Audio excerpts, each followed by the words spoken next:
This is a true story about the lies you fantasize about you and I. This is a true story about the games I know you play. No, this is not what I need. Give me love, love, give me love. Not what I want.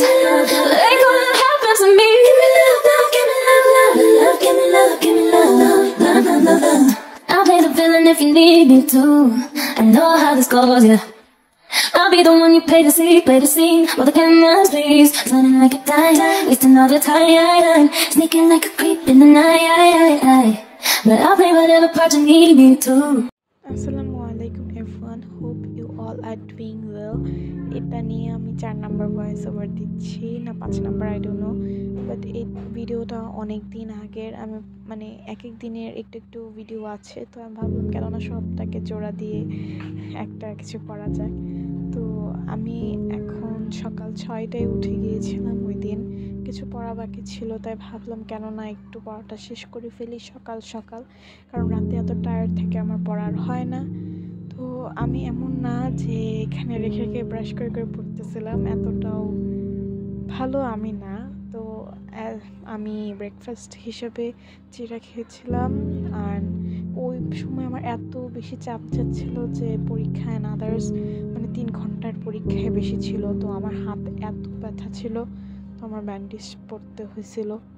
And তারপর আমি কিছু কাপড় ধুয়ে ফেলছিলাম private থেকে এসে। আমার না আসলে সারাদিনই কাটে আসলে প্রাইভেট করে এরকম করে দিন চলে যায়। সো এটা হচ্ছে আরেকদিন সকাল, ওইটা আসলে একটা রেইনি মর্নিং ছিল। আর আমি বলবো যে আমার ভিডিওতে হয়তো অনেক নেচারের ভিডিও দেখবেন, so don't be bored because I like to watch them. আসলে আমি কারোর জন্য ভিডিও বানাই না, আমি আমার নিজের জন্য বানাই। সবার যেটা ভালো লাগে আমি অবশ্যই সেটাই করবো। অ্যান্ড আমার জাতীয় কাজ হচ্ছে ওয়াটার ফিলিং, যেটা আমি করছি। আর যদিও আমার আম্মু এটা স্বীকার করে না যে আমি পানি ফিল করি। আমার আম্মুর মতে আমি কিছুই করি না, বাট এটাও সত্যি যে আমি আসলে কিছু করি না, করার টাইমও পাই না, তাই আমি করি না। আর আমি আপুকে বলি, আপু তুই পড়াশোনা কম করিস, তুই কর। তো আমার আসলে জাতীয় কাজ হচ্ছে টেবিল, মানে আমি আসলে সকালে এক প্রাইভেট এটা রেখে যাই, তারপর আবার একটা ঢুকাই, তো এইভাবেই টেবিলে রেখা চলে যাওয়া হয়, তারপর আবার আয়সা গুছাইতে হয়, এইভাবেই চলে জীবন। তো আপনারা এটাকে কে কী বলেন তো? আমি আসলে অনেক রিসার্চ করার পর জানতে পারছি এটাকে আইস অ্যাপেল বলা হয়, তবে এটাকে আমি তালের শ্বাস বলে চিনি। আর এটা এত মানে পিচ্ছিল যে আমার হাত থেকে চলে যাইতেছে, আমি এটাকে ক্লিনই করতে পারতেছি না। It is my most favourite thing.